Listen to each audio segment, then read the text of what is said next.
कल्याण वर्ष घोषित किया है। ये हमारी सरकार की किसानों के प्रति प्रतिबद्धता है कि हाँ, हमारे राज्य के अंदर ये और आगे बढ़ना चाहिए। और जैसे आपको मैं वैसे अब आपसे तो अपनी बात हो गई, दूसरे से मैं बात पूछना चाहता हूं कि हम अपने किसानी करने के व्यवसाय से जुड़ते जुड़ते किसान की वास्तव में भूमिका क्या है, किसान की खेती करने का जो भाव है, दुर्भाग्य से जैसे अभी मैंने हाथ खड़े करवाए थे तो हमारे में से किसानी परिवार वाले 90% से ऊपर मित्रों ने हाथ खड़े करे, लेकिन जब खेती किसानी करने की बात है तो उसका परसेंटेज फर्क पड़ गया। तो ये क्यों होना चाहिए? हमारे घर के अंदर हम आते जिस परिवार से तो उसका हमारा काम धंधे के लिए मिला है। और जिनके पास भैया कच्चे मकान है वो भी सुन लेना, साफ साफ सुन लेना, हमारा संकल्प है कोई गरीब कच्चे मकान में नहीं रहेगा। हर एक को पक्की छत चाहिए, एक आशियाना जहां उसके बच्चे गर्मी में, सर्दी में, बरसात में चैन की सांस ले सके, वो एक आशियाना तो चाहिए। चाहिए कि नहीं चाहिए बताइए, जोर से बताओ, चाहिए कि नहीं चाहिए? एक घर तो चाहिए। और इसलिए आज भले 2,89,000 घर दिए, लेकिन प्रधानमंत्री जी के संकल्प को हम पूरा करेंगे। बारा हो, कोटा हो, झालावाड़ हो या प्रदेश का कोई और हिस्सा, राजस्थान के गरीब बहनों और भाइयों, जैसे ये मकान बन जाएंगे, मामा दूसरे मकान की स्वीकृति की चिट्ठी लेके आ जाएगा। हम लगातार तब तक मकान बनाएंगे जब तक हर गरीब का पक्का घर ना बन जाए, हर गरीब का पक्का घर ना बन जाए। आपकी जिंदगी बदलना, आपकी जिंदगी में परिवर्तन लाना, यह हमारे जीवन का लक्ष्य है। और एक जानकारी और कार्यकर्ता बहनों और भाइयों आपको दे रहा हूं, हमने प्रधानमंत्री ग्रामीण आवास योजना में कई तरह के परिवर्तन किए हैं। अभी मैं देख रहा था कितने गरीब ऐसे हैं जिनके पास अभी घर नहीं है, तो उसके लिए सर्वे किया गया है। और उस सर्वे के अंतर्गत मेरे सभी बहनों और भाइयों को मैं बताना चाहता हूं, 29,13,749 नए सर्वे यहां किए गए हैं। 29,13,749। अब इनका एक बार यहां फिजिकल वेरिफिकेशन हो जाए।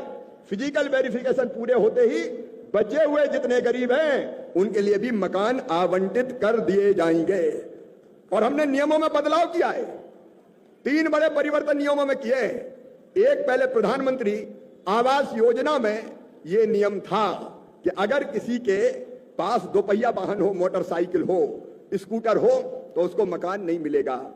अब बताओ बारा वालों, बिना मोटरसाइकिल के कोई बचा है क्या? आज मजदूर भी मजदूरी करने जाता है तो मोटरसाइकिल पे बैठ के ही जाता है। जाता कि नहीं जाता? अरे जाता कि नहीं जाता? और इसे हमने परिवर्तन कर दिया। हमने परिवर्तन कर दिया कि हम जिनके पास 2 पहिया वाहन होंगे उनको भी मकान देंगे, उनको मकान से वंचित नहीं करेंगे। बोलो भाइयों, ठीक है कि नहीं? मोटरसाइकिल स्कूटर हो तो भी मकान मिलेगा। एक नियम और बनेगा, एक नियम और बना था, और उस नियम में यह तय किया गया था कि अगर किसी बहन की आमदनी 10,000 रुपया से ज्यादा हो तो उसको मकान नहीं मिलेगा। अरे भैया, बनाना है तो हमको लखपति दीदी, और लखपति दीदी बनाएगी तो 10,000 रुपया से ज्यादा आमदनी तो होगी। अब 10,000 से ज्यादा आमदनी होगी तो मकान कट जाएगा। मैंने कहा ये तो बिल्कुल गलत है। बताओ गलत है कि नहीं है? अरे ज्यादा कमाई करे तो मकान क्यों कटना चाहिए? नहीं, कई दीदी सोचेगी ज्यादा कमाओ मत, नहीं तो मकान नहीं मिलेगा।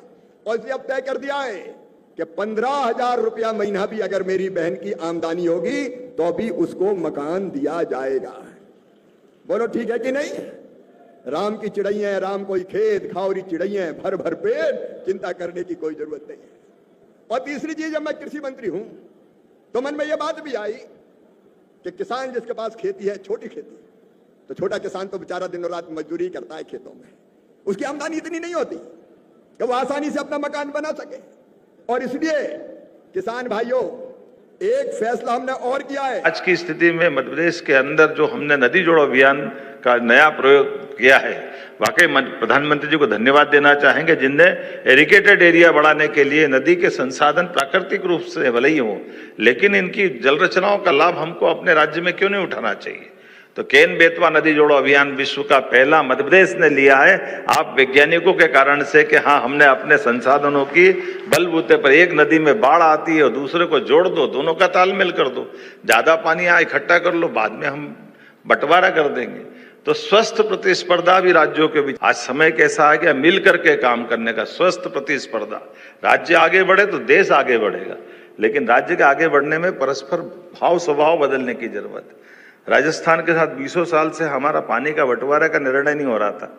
अब सबको मालूम है राजस्थान पानी की कमी का एक बहुत बड़ा कारण से उसका विकास पहले का अटकता है, लेकिन पीकेसी योजना के माध्यम से हमने पार्वती काली सिंध चंबल योजना का जल देकर 15 जिले उनके 15 जिले हमारे, अब हमारे लिए सच में मध्य प्रदेश की गांव से अपने खेत से अपने किसानों के लिए अगर बीएससी एग्रीकल्चर करने आए या कृषि से जुड़े हैं तो कृषि को हम और कितना लाभ का धंधा बना सकते हैं और लोगों का कितना भला कर सकते हैं, अपना खुद का भी और अपने समाज और देश का भला कर सकते हैं। तो एक तरह से बड़े उद्देश्य के लिए आप लोग शिक्षा ग्रहण करने आए। मैं आपको सबका स्वागत करता हूं, आपका अभिनंदन करता हूं उस नाते से, वाकई आज के इस दौर। और एक तरह से मैं ये भी बताना चाहता हूं कि किसान एकमात्र ऐसा व्यक्ति है जो अपनी खेती के माध्यम से कितने लोगों का भला करता है। इसलिए कहावत चली है, उत्तम खेती, मध्यम व्यापार और नौकरी को सबसे खेती का मतलब उत्तम खेती। जब खेत में किसान खेती करता है तो कितने प्रकार से वो प्रकृति की भी सेवा करता है, अपने खेत के माध्यम से तमाम प्रकार के जीवाणुओं को, तमाम प्रकार के पोषण करते करते जब क्रॉप लाता घर तक, कितने प्रकार के लोगों का जीवन जुड़ता है। लेकिन कोई बात नहीं, आज के इस अवसर पर अब फिर अपन वापस कहानी आगे बढ़ाते हैं। तो हमारे में से जिनने अच्छी खेती करके कोई प्रयोग किया, ऐसे कौन है जिनने अच्छी खेती की हो, कोई अपने खुद खेती करते हैं और मैंने इस साल उसमें इतना अच्छा प्रॉफिट कमाया कि घर वालों की निगाह में भी बहुत अच्छे हो गए। जरा माइक देना भाई साहब को, जरा क्या नाम है? हेलो, नमस्ते सर, मेरा नाम कार्तिकेय मंडलोई है और मैं इंदौर से आया हूँ। मैंने मशरूम की खेती चालू करी थी 3 साल की। मशरूम की, ठीक है। और जो मेरा इनपुट था वो था 21 लाख और वहां से जो निकाला है वो निकाला हमने 55 लाख रुपीस। तुम तो कितने कमाए और क्या स्थिति बनी, जरा खुल के सबको बताओ तो मालूम पड़े। 21 लगाए और 55 निकाले। जोरदार ताली बजाओ, ये आगे सामने। और सर उसके और बाद कितने बीघा में करी थी? सर वो रूम में करी थी हम लोग ने। एक पर्टिकुलर रूम में करते हैं, एक कमरे में ही कर ली? एक कमरे में करते हैं। देखो जोरदार ताली बजाओ। 3000 स्क्वायर फीट का होता। ये मंडलोई ये बता रहा है कितना अच्छा है सर। उसी के बाद हम लोग ने किसानों के लिए एक ही रूफ के नीचे मल्टीपल चीजें चालू करी है, जैसे पर्ल फार्मिंग, मशरूम की खेती, मेडिकल मशरूम की खेती, बी कीपिंग, माइक्रो ग्रीन्स, ताकि हम एक ही जगह पे किसानों को वो ट्रेनिंग दे पाएं। और ये सब चीजें तब दिमाग में आई जब मैंने अपनी गवर्नमेंट जॉब छोड़ के मशरूम की खेती चालू करी। अच्छा, गवर्नमेंट जॉब छोड़ी? हाँ जी सर। ये जोरदार, ये खेती वाले अब इस प्रकार से बुला रहे हैं, बहुत अच्छा। एक साल में कितना कमा लेते हो? सर अभी हम लोग ट्रेनिंग दे रहे हैं जिसमें हमने नियर बाय 50 से 60 किसानों को ट्रेनिंग दी है मशरूम में और 80 किसानों को ट्रेनिंग दी है हम लोग ने मोती की खेती में। और मोती की भी खेती कराते हो? हाँ सर, हम लोग ट्रेनिंग देते हैं इंदौर में सर। तो मोती की खेती में कितना टाइम लगता है, क्या होता है? सर 8 से 9 महीने लगते हैं। और 8 से 9 महीने मोती बन जाता है? हाँ सर। सर वो जैसे आजकल डायमंड, लैब ग्रोन डायमंड आ रहे हैं, वैसे ही इसको भी पर्टिकुलर इसमें कितनी जगह लगती है? सर लोग करेंगे इस टारगेट पे आगे चल रहे हैं। अब ये तो आप भी जानते हो कि हमारी फसल लगाते तो फसल तो एक समय के बाद उसकी उत्पादन की लागत या आमदनी होगी, लेकिन रोज नगद करना है तो जैसे हमारे पास सब्जी भाजी या बाकी चीज लगाते हैं उसी प्रकार से दूध उत्पादन से रोज नगद होता है।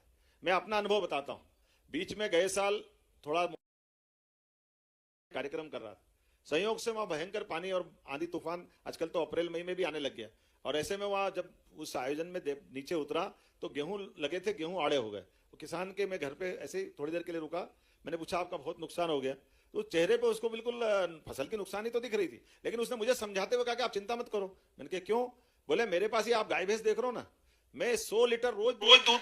तो नमस्कार किसान भाइयों, सीएम मोहन यादव जी और केंद्रीय कृषि मंत्री मनीष शिवराज सिंह चौहान जी के 10 बड़े ऐलान।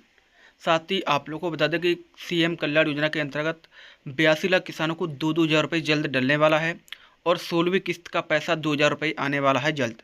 रक्षाबंधन पर बड़ी सौगात मिलने वाली है लाडली बहनों को। बताया जा रहा है कि फिर लाडली बहनों को बड़ा उपहार 450 रुपये गैस की राशि डाली जाएगी। उज्ज्वला योजना के तहत 450 रुपये की राशि जो है बहन लाडली बहनों को डाली जाएगी। साथ ही 82 लाख किसानों के खाते में 2-2 हज़ार रुपये 16वीं किस्त का पैसा डलेगा। साथ ही आवास योजना के अंतर्गत भी, जो पीएम आवास योजना के अंतर्गत पहली किस्त 40,000 रुपये की डलने वाली है और साथ ही फसल बीमा का भी पैसा आने वाला है। तो फसल बीमा का पैसा है वो भी किसानों के खाते में मिलने वाला है। तो बड़ी घोषणाएं माननीय मुख्यमंत्री डॉक्टर मोहन यादव जी ने की हैं, जिसमें गिर नस्ल की या साहिवाल नस्ल की गाय, उनकी बछियां 1 लाख गाय की बछियां हर साल तैयार करेंगे और किसानों को उन्नत नस्ल की बछियां दे करके उनकी आमदनी दूध में बढ़ाने का काम अपनी सरकार के माध्यम से करेंगे।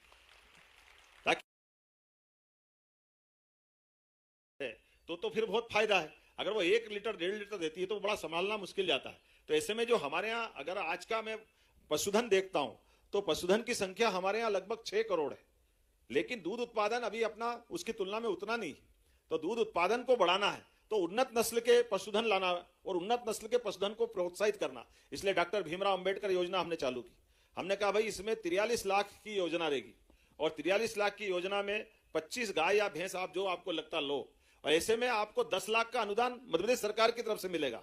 पशु भी आपका, दूध भी आपका, डेयरी भी आपकी, लेकिन दूध उत्पादन बढ़ाओ आप, इसमें आपकी सरकार की मदद करें। गांव गांव में सोसाइटी बना रहे हैं, सोसाइटी से बिचौलिया के बजाय सीधा सांची वाले कोऑपरेटिव सेक्टर के माध्यम से दूध आपसे खरीदेंगे और दूध के माध्यम से एक तरह से जो अमूल के आधार पर गुजरात ने